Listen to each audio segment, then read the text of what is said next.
Niccolò Machiavelli is remembered as one of history's original villains, and for reasons that feel justified. He turned away from the morals of his time, rejected Christian ideals, and cut goodness open at its root. In its place, he built a cold, deliberate system of power, ruthlessness, and deception. Machiavelli's work is a tangle of contradictions, harsh truths, dark advocacy, and fierce determination.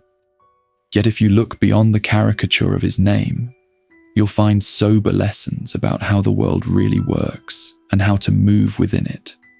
To grasp his thought, you have to know his life and the storm he was born into. He came into the world in 1469 in Florence. His family was old and respected, but his father Bernardo was its poorest member, a once practicing lawyer with few assets but many connections. Bernardo doubted religion as far as one safely could at the time. Machiavelli's mother was the opposite, a devout poet of hymns. This mix of skepticism and literary skill would shape her son's mind. Florence called itself a republic. On paper, 8 priors and a rotating head official ruled. Every 2 months, new names of prominent men were drawn by lot to stop any one group from seizing control. In practice, it was chaos. Policies flipped constantly. The Medici family manipulated the drawing to ensure their allies' names filled the urn. Florence was, in reality, a disguised dictatorship. This was hardly unusual in Italy. Wars erupted over scraps of territory. Mercenary captains betrayed their patrons overnight. Power and pretense were worlds apart. Machiavelli grew up watching this hypocrisy firsthand and learned what happened to losers in politics. When he was 9, men who plotted against the Medici were hanged upside down from a public building and left to rot for weeks. Corruption and brutality were not abstractions to him. Little is known of his youth, but he was well educated. When the Medici were overthrown in 1494, he entered government, drafting state papers. Soon he rose higher. At 28, he became second Chancellor of Florence, one of its 2 main departments, and Secretary of the Ten of War, which handled foreign policy and military affairs. No one knows how he rose so fast. Some call him a failed politician. That's not quite fair. For over a decade, he was Florence's top diplomat. His city was weak, his times unstable, and still he held high office. But in 1512, the Medici returned. They suspected him of conspiracy, imprisoned and tortured him, then sent him into exile. There, stripped of power, he wrote his most famous work. The Prince is not his only book, but it is the one that endures. It was written as a guide for rulers, specifically for Lorenzo de' Medici. At the time, greatness in a leader was measured by goodness, at least in theory. Machiavelli threw that aside. A ruler's duty, he said, was not to be good, but to keep and strengthen power. Ethics and politics, once linked, were split apart. The Prince is not a manual for living well. It is a manual for ruling effectively. Machiavelli didn't deny morality. He simply said it cannot always guide a leader who wants to survive. This was bold, even cruel, but it was honest. He could have softened his message, written as if power were distasteful.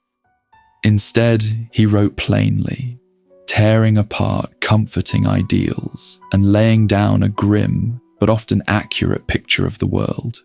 He admired Cesare Borgia, son of Pope Alexander VI.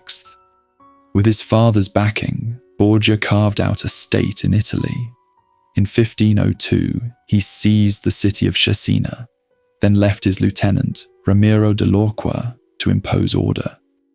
Borgia gave him full freedom to be as harsh as needed. De Lorqua obeyed, He beheaded men in front of their families, seized property, castrated dissenters. When the city was subdued, Borgia returned.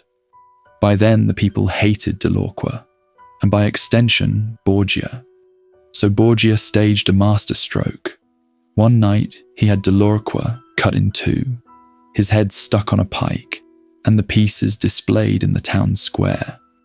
In the morning, the people rejoiced at their tormentor's death.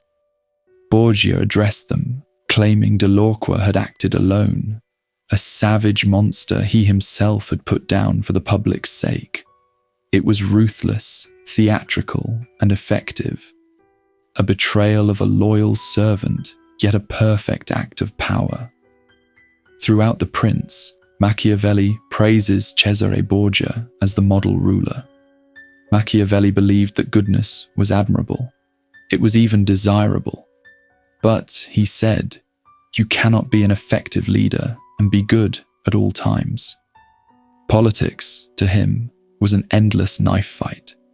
It demanded ruthlessness. A ruler cannot always be compassionate, loyal, humane, and honest, because the role itself will sometimes require cruelty, disloyalty, deception, and harshness. This is the frame for one of his most famous questions. Is it better to be loved or feared? His answer is revealing. It's best to be both, he says, but that's rare. And in general, it's safer to be feared than loved. People are fickle. Some are cowards. Some lie. Some can be bought. Some simply change their minds.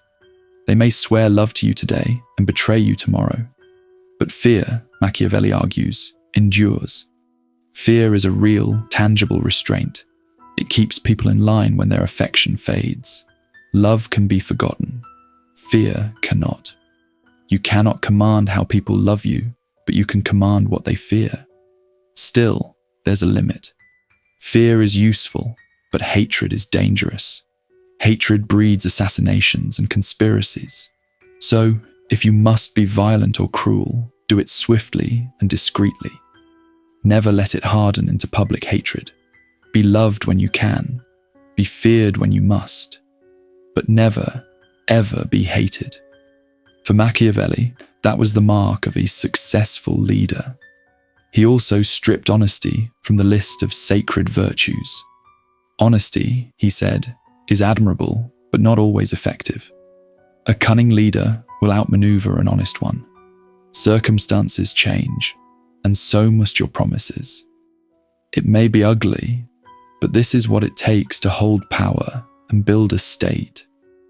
If people will lie to you, he asks, what duty do you have to be truthful to them? Why hand your enemies a weapon you know they will use? Yet, even while rejecting personal virtue, Machiavelli insisted on its appearance. A ruler does not need to be virtuous. He must look virtuous. To win the people's devotion, he says, you need two things: appearances and results. Most citizens see only your words and your stage-managed image. Few glimpse what happens behind closed doors. They judge by what they see, not by what is. So speak and act as if guided by virtue. But they will also judge your success by your results. And you cannot always achieve results through honesty, kindness, or any other virtue. That is not how the game is played. Thus, we arrive at the house Machiavelli built, or at least the version the world remembers. Not necessarily cruel, but willing to be cruel.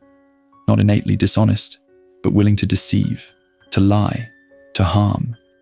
This is a worldview scarred by cynicism, or as he might say, by realism. Over and over, he calls people unreliable, dishonest, selfish.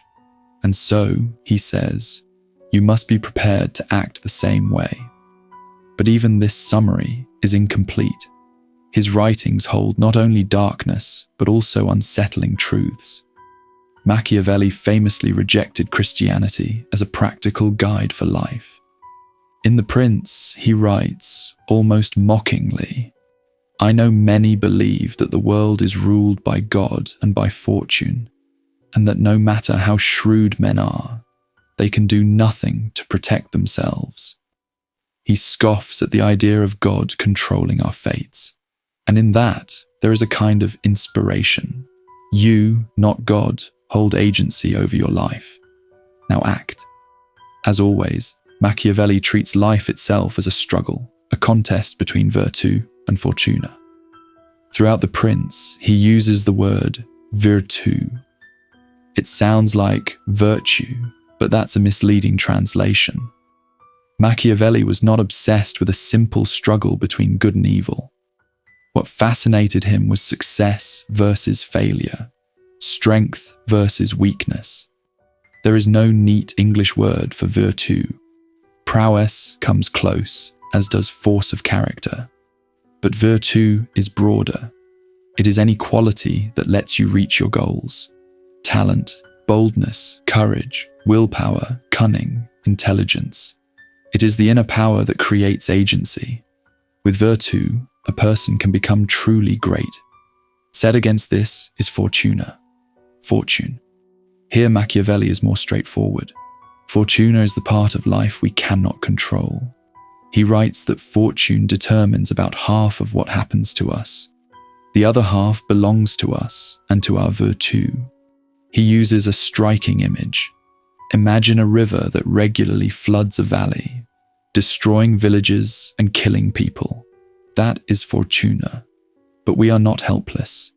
We can build banks and dams, channeling the water so that its floods do not harm us. This is virtù meeting fortuna. Preparation, planning, mastery. Fortune, he says, only holds power where you allow it to. With foresight and virtù, you can at least be ready when fortune strikes. The reverse is also true. You can succeed one day by doing X, Y, and Z, then fail the next, doing exactly the same things. Fortune changes, and so must you. Adapt or die. Machiavelli also believed there was a beast inside every human being. Beneath our morals, beneath our civilized habits, lives an animal driven to fulfill its desires. In this, he was ahead of his time. Carl Jung would later call it the shadow. Freud, the subconscious. Like them, Machiavelli urged neither suppression nor surrender. We must learn to work with the beast, be ethical, kind, and just whenever possible. But in pursuit of a goal, be willing to draw on the animal. Be the lion who scares off the hyenas. Be the fox too clever to be trapped. Playing only by the rules and morals of man will take you only so far. Machiavelli offers another piercing insight, the difference between the world as it should be and the world as it is.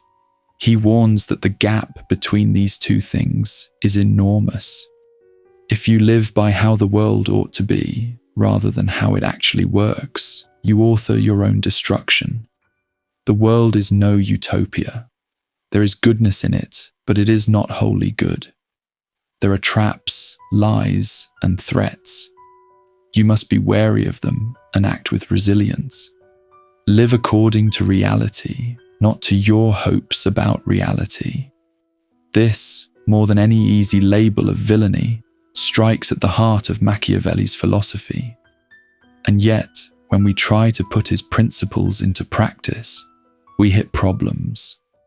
The Prince was written as a gift to Lorenzo de' Medici, an attempt to win back favor and employment after the Medici had imprisoned, tortured, and exiled him. Machiavelli never got the job. Lorenzo probably never even read the book. Even if he had, the irony is sharp. Why would anyone invite into their inner circle the man who openly celebrates deceit, backstabbing, and opportunism? Machiavelli's ideas, when public, become antisocial. They are powerful to read, but dangerous to be associated with. He sacrificed himself for his ideology. Who would read The Prince and want to stand next to Niccolò Machiavelli? The answer, it seems, was no one. Though not a total failure, Machiavelli never rose to great power. He drafted no constitutions, led no revolutions, governed no cities or countries. For all his theorizing, he left no clear record of having applied his own ideas with dramatic success. Perhaps, as he advised, he hid his moves.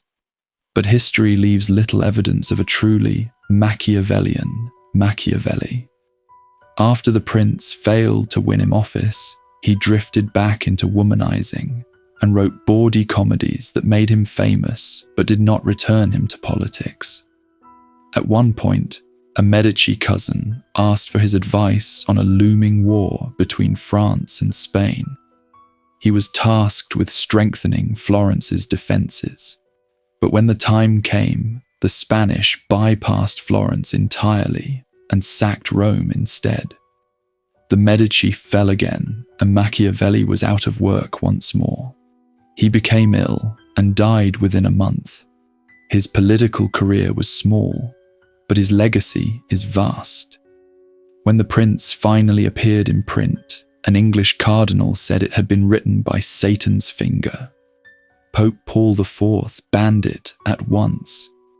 In France, during the violent struggles between Protestant Huguenots and Catholics, the young king, Charles IX, reigned in name, while his mother, Catherine de' Medici, a Florentine and daughter of the very Lorenzo to whom the prince was dedicated, ruled in fact.